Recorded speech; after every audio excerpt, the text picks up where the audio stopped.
Josie and her parents were driving home one stormy night, rain cascading down in torrents. The tempest had flooded the roads, and they found themselves isolated in that desolate place, uncertain of where they could turn if they abandoned their car. With unwavering courage, Mr. Holland pressed on, determined to deliver his family safely home. As they continued along the treacherous path, an antelope suddenly leapt out of the forest, crossing their way. Mr. Holland tried desperately to swerve, but fate was unkind. The car collided violently with a massive tree, flipping over and landing upside down. In an instant, everything went dark, and they all lost consciousness.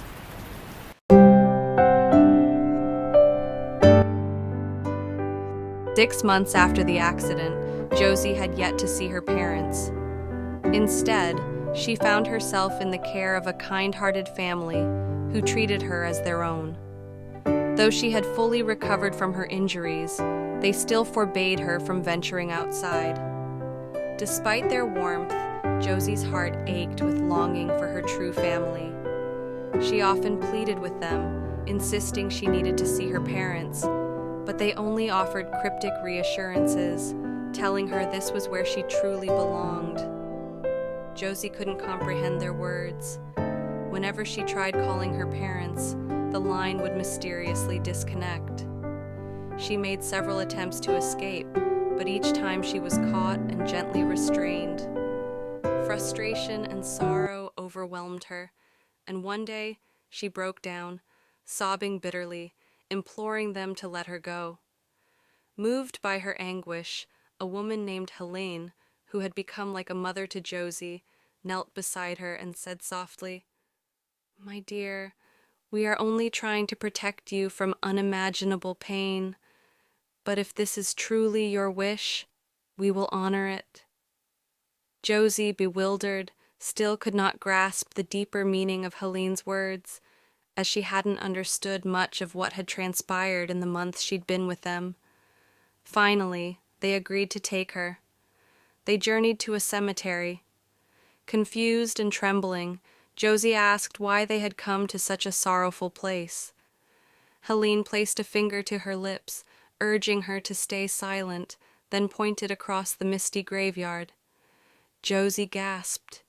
In the distance, she saw her parents, alive, whole, and holding a bouquet of flowers as they made their way deeper into the cemetery.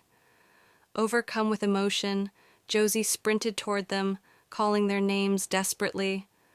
But to her horror, they didn't respond. They didn't even seem to see her. She cried out louder, tears blurring her vision, but her parents simply continued walking, sorrow heavy in their every step.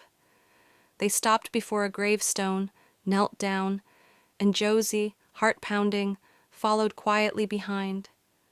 Her mother placed the flowers tenderly on the grave and whispered through her tears, "You will forever be in my heart, my sweet Josie. I love you, my darling girl." Josie's blood ran cold.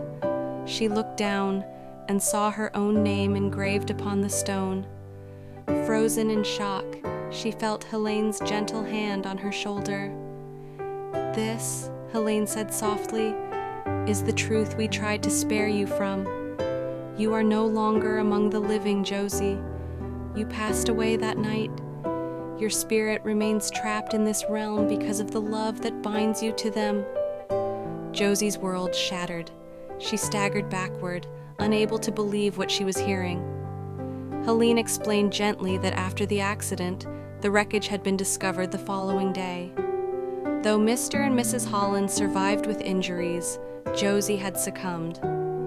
Her mother's grief was so profound that Josie's spirit, clinging to her mother's sorrow, refused to move on, leaving her caught between worlds, in a realm where restless souls linger. Everything made sense now. Her new family had never eaten, never slept, never truly lived, because they too were spirits. And today, when they journeyed to the cemetery, they traveled not by car, but by the unseen paths only the lost can walk. Josie stood in the mist, silent and trembling as tears streamed down her cheeks, not just for herself, but for the life and the love she could no longer touch.